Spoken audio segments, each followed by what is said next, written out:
The iPhone X is probably one of the most hyped and the most eagerly anticipated phone releases in such a long time.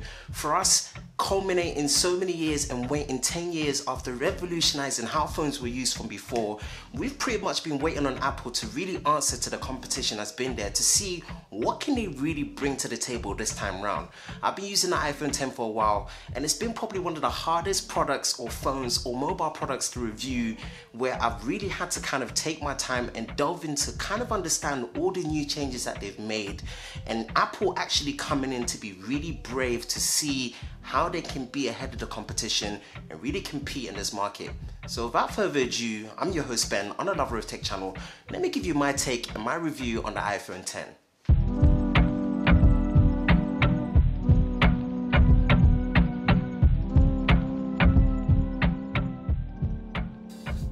Now let's start with the camera. In 2017, I had the chance to really extensively use so many different smartphone cameras, which was crazy to see how many cameras were released on these smartphones where you really couldn't tell the difference of what camera actually worked well or not unless you really put them side by side, and it wasn't an exception for the iPhone X. No smartphone camera is perfect, and it's the same for the iPhone X, but I definitely praise it for having one of the most versatile camera experiences out there, and it's pretty much no different to the experience that I had on the iPhone 8 Plus. Apart from the fact that the second lens is actually having a much brighter aperture of f2.4, and it's also optically stabilized, so it really gives you that confidence when you do use the telephoto zoom lens that you're not going to have any shake and you're going to have a very steady experience all the way through.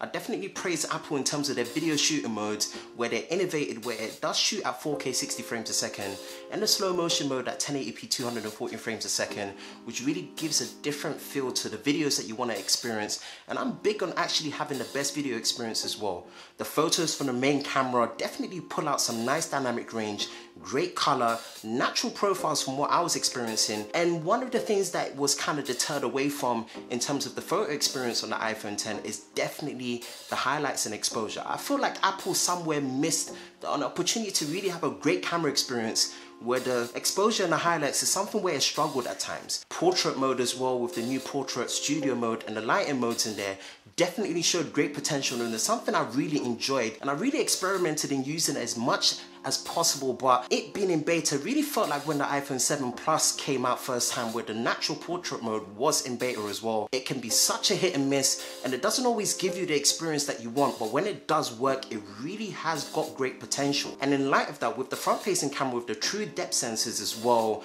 you really have the introduction of portrait mode, but it wasn't really to what I expected compared to my experience on the Pixel 2. It does work great to a certain extent when it works again with the same studio lighting modes, but again, I really wish Apple can get to a point where it's out of beta so the full potential can be realized. Nonetheless, it's seen and it's there and it has potential, but again, the struggle with exposures and highlights is something that I struggled with, and it didn't really give me confidence to really give this as the best selfie experience on any smartphone. Nonetheless, the overall camera experience is great. The stabilization works as well, the video shooting modes is great, and it's the iPhone experience of a camera that we've known to love, and it's something that is grown to, but I wouldn't absolutely call it outright the best, but it is innovative in its right, especially when it comes to the video shooting modes, and it's something where I think competition really need to catch up to. But with what I've seen with other competitions such as the Pixel 2, it's a shame to see that they didn't outright become the best that everyone expected to, but it just shows that great competition, great options, but nonetheless a great camera on the iPhone X. Now the design of the iPhone X definitely does feel premium. The use of stainless steel for the frame and also the glass back and the front. Apple claiming this to be the strongest glass in any smartphone. Definitely don't take their word for it. Glass is glass, and it's gonna break and it's gonna scratch.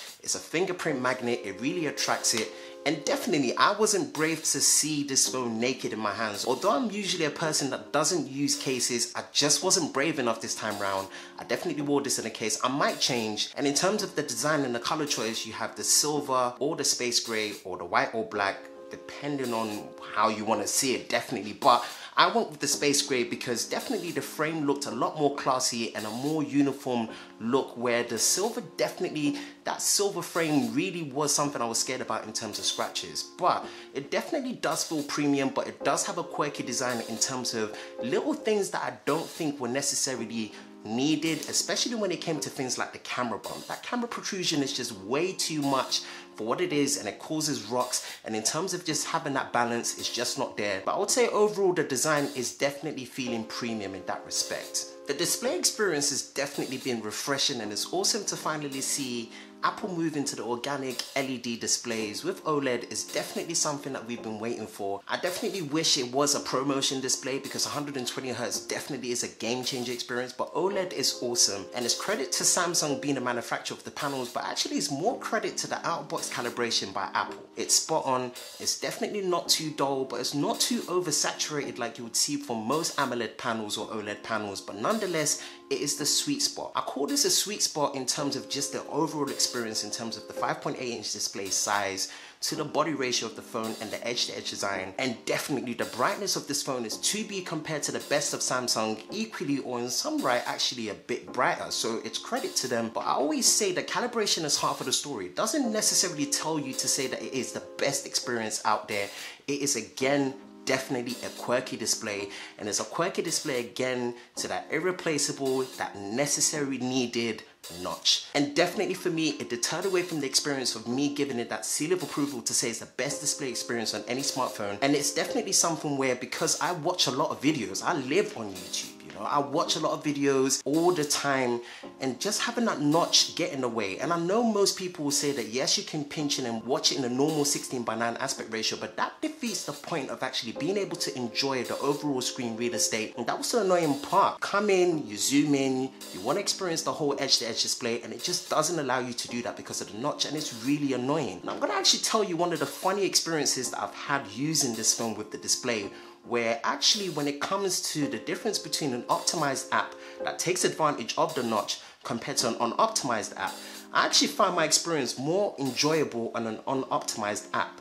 Yeah, I know that sounds strange, but let me give you my analogy and my 2 cents on it. The reason why is, when you have an unoptimized app, yes, you get the black bars, but you actually get to appreciate the fact that the OLED screen has deep blacks where it blends in, where you completely forget that the notch is there, and it kind of makes me feel like that's something that they should have done.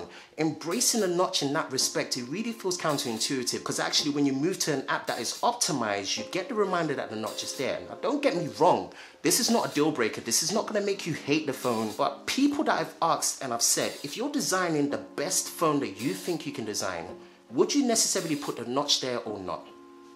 Answer that for me and let me know what you think. But overall, the display experience has been great, and it's probably one of the best OLED panels out there, but nonetheless, it is a quirky display, and it's not outright the best. That one, for me, in my opinion, I would give it to the Samsung Galaxy Note 8. iOS 11 still has its bugs, and I feel like Apple miscalculated in terms of the RAM management, where they really miscalculated in the fact that having 3GB of RAM with this update, it seems like iOS 11 is a lot more resource hungry than it was before, and it was the same problems I had with the 8 Plus, where RAM management and the bugs with Touch ID was still there, but the overall experience is definitely fluid. The A11 Bionic chip runs fast, and it is the most powerful mobile chip in any mobile product on a smartphone or tablet, and it's great to see that that is taken advantage of when it comes to the overall experience and fluidity. I wish the RAM management was a little bit better, but with iOS 11 for the iPhone 10 definitely takes into account the new gesture modes, and the new gesture controls definitely is something that I normally adapted to. Some felt intuitive, some felt counterintuitive, and the one that felt intuitive the most was definitely the task switching, where the swipe at the bottom was so fluid and intuitive, where that was the one that I felt naturally accustomed to when I switched to any other device, and it's something that I really enjoyed using. Some were definitely counterintuitive, where the action center is actually at the top right, and it really feels backwards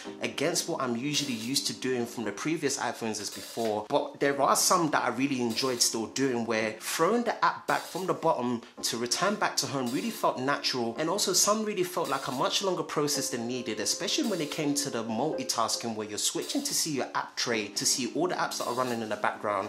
I really wish it was a faster process. Yes, you can move from the bottom to the right really quickly to bring it up, but it just really didn't feel as fluid as possible. But overall, the natural use of the gestures really felt good, and I actually enjoyed using it more than I thought, especially with the task switching. But overall, the gestures are okay.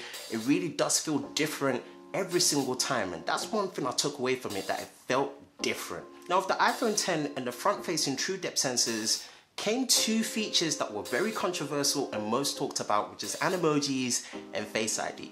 And as you saw with Face ID with my initial iPhone 10 unboxing, it worked really well with the initial setup being as awkward and as much of a neck exercise as much as it was, but it worked well. It worked well with my sunglasses, it worked well with my spectacles and my glasses, it worked well in my natural state. There were a lot of situations sometimes where lighting in a certain particular environment didn't really help and it didn't work at all, and there will be some cases where it does not work at all, but overall the experience is great. It's okay, but I would definitely call it a 70 out of 100 experience, and that's more down to the fact that the initial execution is actually great in terms of raise to wake or tap anywhere on the screen to wake, and then having to finally execute, then it really felt counterintuitive and a lot slower than expected. I do understand there's more for security reasons to make it more secure, and you can turn off the attention to make it quicker, but the overall experience was in my mind where I wish there was a contingency, i.e. Touch ID. I really do miss Touch ID, and I really wish the fact that them making the power button or the side button that much bigger, that they implemented it in there or even into the Apple logo.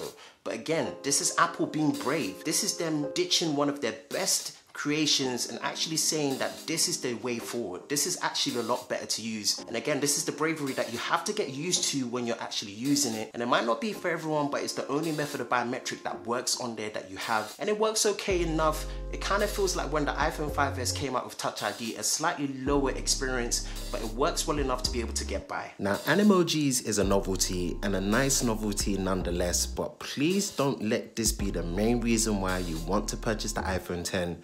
Because after a week, as nice as it is and as awesome as a feature as it is, I completely stopped using it. I used it a few times to send funny Animojis to my kids and my wife coming home from work, and that was all. But Animojis are fun, but not the main reason to get the iPhone 10.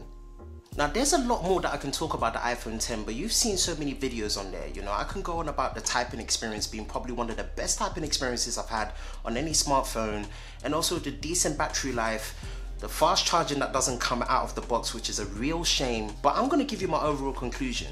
What this product is a brave product from Apple. This is Apple being brave. I've not seen them being this brave in such a long time in any of their product lines, but it's also a reactive product. This has come as a result of being reactive to the competition and what they've seen in the market, and this has now caused Apple to make the best iPhone that they've ever made since the original iPhone came and revolutionized everything. But nonetheless, it's coming at the cost of being an incomplete product, being an incomplete experiment, being something that doesn't feel completely ready for the prime time, but it's costing you a premium because it's them putting all their eggs in one basket and really deterring away from what we're used to from Apple. Does that mean it's an easy recommend? No. But the unfortunate or fortunate thing is this is the only true upgrade worth getting from Apple this year. And if it's not something that you can get, I actually don't even recommend the iPhone 8 or 8 Plus. I would say save your money and get the 7 or 7 Plus, because actually they are pretty much the same phone. Or take the L, which is a big L, jump up and get the iPhone 10. Again, it's been a pleasure to come back and finally be able to get this video out. It wasn't easy and it was probably one of the hardest things to process, but let me know what you think in the comment section below. Again, I'm your host Ben on a Lover of Tech channel. Be sure to subscribe, leave a like and share it. And if it's something that you want to see more of, let me know and let's have a discussion. And I'm more than happy to help. Peace. Thank you.